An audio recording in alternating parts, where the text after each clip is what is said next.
આજે 13 જાન્યુઆરીથી મેઇન બોર્ડમાં એક નવું આઈપીઓનું સબસ્ક્રિપ્શન ખુલ્લું છે લક્ષ્મી ડેન્ટલનું. 15 તારીખ સુધી આપનું ખુલ્લું છે.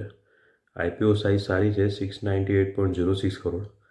આમાં ફ્રેશ ઇસ્યુ અને ઓફર ફોર સેલ બંને છે. આમ તો પ્રાઇસ બેન્ડ છે 407થી 428, એટલે આમાં થોડુંક અટકી જવાય, થોડુંક વધારે છે ભાવ, પણ ઠીક છે. ફંડામેન્ટલના હિસાબે એક લોટમાં મિનિમમ 33 શેર છે, એટલે આપણા જેવા રિટેલ રોકાણકારોને મિનિમમ જોઈશે 14,124 અને મેક્સિમમ 14 લોટ ભરી શકશું. એમાં આવશે 462 શેર્સ અને મેક્સિમમ આપણને જોઈશે 1,97,736. હવે નામ પરથી સમજી ગયા છું કે આ કંપની છે તે ઇન્ટિગ્રેટેડ ડેન્ટલ પ્રોડક્ટ્સ બનાવે છે.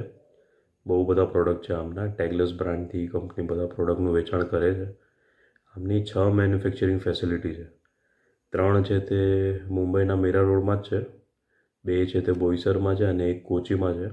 આ સિવાય 5 શહેરોમાં એમની સપોર્ટિંગ ફેસિલિટી છે, દિલ્હી, મુંબઈ, બેંગલુરુ, અમદાવાદ. એટલે ઓવરઓલ તો કામકાજ આમ સારું છે. નેટ પ્રોફિટ માર્જિન છે 13.03%. સારું કહેવાય. હવે પ્રોફિટ ગ્રોથ જોઈએ છેલ્લા 4 વર્ષનું, તો ફાઇનાન્શિયલ યર 2021-22માં કંપની 18.68 કરોડના લોસમાં હતી. પછી 22-23માં બી લોસમાં જ હતી, 4.16 કરોડના. 23-24માં પ્રોફિટમાં આવી, 25.23 કરોડનો પ્રોફિટ થયો. અને આજે કરંટ ફાઇનાન્શિયલ યર એપ્રિલથી સપ્ટેમ્બર એન્ડ સુધીમાં 22.74 કરોડના પ્રોફિટમાં છે. એટલે પ્રોફિટ ગ્રોથમાં આવી છે. આ વર્ષે ગયા ફાઇનાન્શિયલ યર કરતાં વધારે થશે. પણ કંપની છે ને જુલાઈ 2004ની છે, એટલે આટલી જૂની, 2 દાયકા જૂની કંપની છે ને વચ્ચે લોસમાં આવી ગઈ, એક ટેન્શનની વાત છે.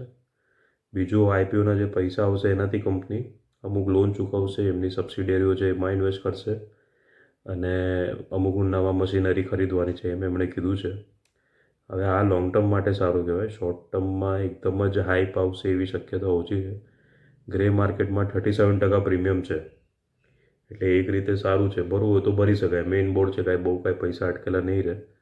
અને આ અઠવાડિયે એસએમઈ સેગમેન્ટના અમુક આઈપીઓ આવવાના છે, તો એનું છે તે હું ટાઈમ પર વિડીયો વચ્ચે વચ્ચે અપલોડ કરતો જ રહીશ, એટલે એમાં બી ભરવો હોય તો આઈડિયા આવે. બાકી આ બી સારું છે. અમુક રિપોર્ટમાં બી એનાલિસ્ટોએ પોઝિટિવ જ કીધું છે, પણ તરત ઉછાળો નહીં આવે. લોંગ ટર્મ માટે લેવું હોય તો લેજો.